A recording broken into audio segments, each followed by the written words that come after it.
Bonjour à tous et bienvenue à toi sur la chaîne d'un psy dans ma poche. La dernière fois, on a parlé de comment identifier ses émotions. Aujourd'hui, je te propose d'aborder la deuxième étape de la gestion émotionnelle, à savoir la régulation émotionnelle. De quoi s'agit-il et pourquoi vouloir faire ça? Il va s'agir d'une part de diminuer l'intensité émotionnelle et la durée de l'émotion désagréable. Concernant l'intensité, si une émotion est trop forte, il y a un risque que ça fasse des dégâts. Par exemple, si tu es très en colère, tu vas pouvoir dire ou faire des choses que tu pourras regretter par la suite. Généralement, on laisse aussi aller nos émotions avec des personnes en qui on a confiance, principalement notre famille et nos amis. On risque de les blesser alors que ce sont justement les personnes dont on a besoin pour aller bien. Concernant la durée, je t'ai dit qu'une émotion était naturellement brève, mais on peut avoir une réactivation de l'émotion, notamment par les pensées, qui va te mettre dans une sorte de boucle émotionnelle qui d'une part n'apporte pas vraiment de solution et qui va conduire au bout d'un moment à un épuisement. Donc l'objectif, ça va être de revenir dans l'instant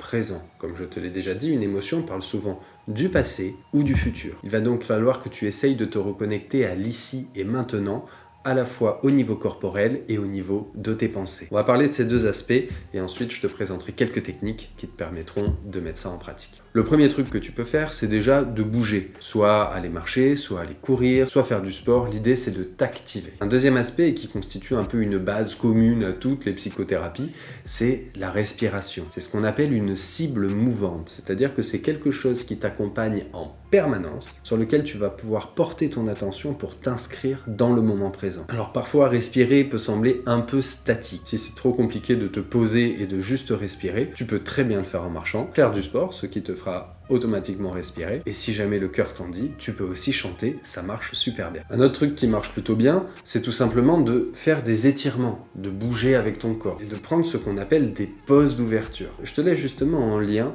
une vidéo que j'aime beaucoup d'une femme qui s'appelle Amy Cuddy et qui présente dans cette vidéo TEDx une petite technique très simple à faire. En gros, on a remarqué que le fait de prendre cette position, le V de la victoire, était quelque chose qui était inscrit en nous comme un signe de confiance. Et donc, l'idée va juste être de prendre 2 minutes pour prendre cette position et tu verras qu'après, tu te sentiras un petit peu plus apaisé et un petit peu plus en confiance. Je te laisse le lien de la vidéo parce qu'elle explique ça beaucoup mieux que moi et c'est hyper intéressant, donc je t'encourage vraiment à aller y jeter un œil. Concernant la tête maintenant, et ce qu'on appelle les ruminations. Je te laisse là aussi une petite vidéo qui explique un petit peu le mécanisme des ruminations. Dans ces cas-là, il va falloir utiliser tes pensées. Tu peux par exemple te créer des petits mantras, des phrases qui te parlent et que tu pourras te répéter lorsque tu sentiras que les idées commencent à tourner un peu trop dans la tête. Une autre façon assez simple est juste de compter. Tu peux aussi respirer pendant que tu le fais. Essaye donc de compter jusqu'à 10, 20, 50 et puis vois comment tu te sens juste après. Une autre chose que je vais te présenter dans une technique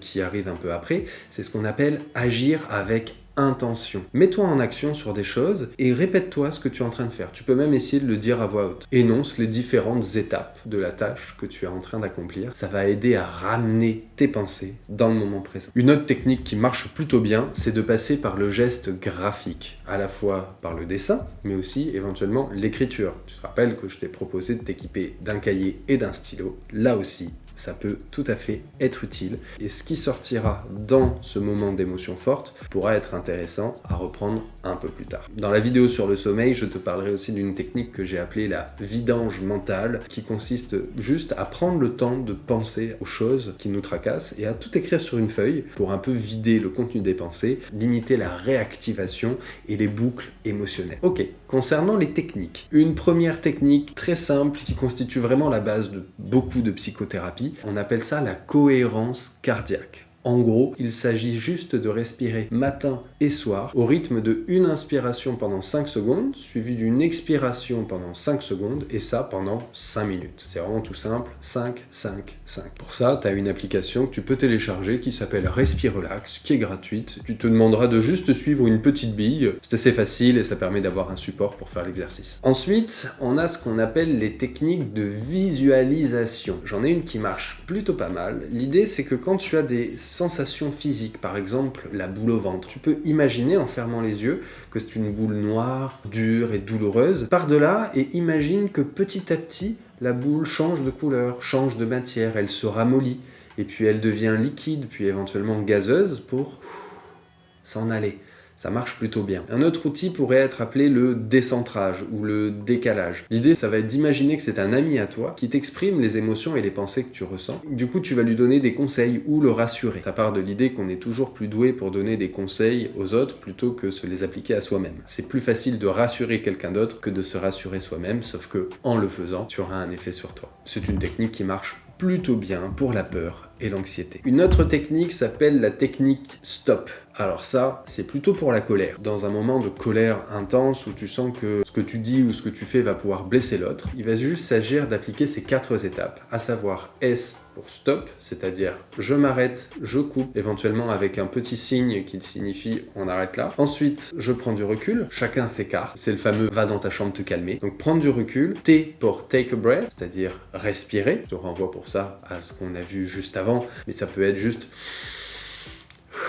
quelques grandes inspirations aussi. O pour observation, essayer de noter ce qui se passe à la fois au niveau des sensations corporelles, au niveau des émotions, au niveau des pensées qui viennent. Et P pour présence, qui signifie avec intention, en agissant de manière plutôt réfléchie que pris par les émotions. Certains de ces aspects peuvent se retrouver dans ce qu'on appelle la méditation de pleine conscience. Alors là, on atteint un niveau un petit peu plus élevé. Pour les adultes, vous avez l'excellent ouvrage Méditer jour après jour de Christophe André. Pour les enfants, nous avons Calme et attentif comme une grenouille.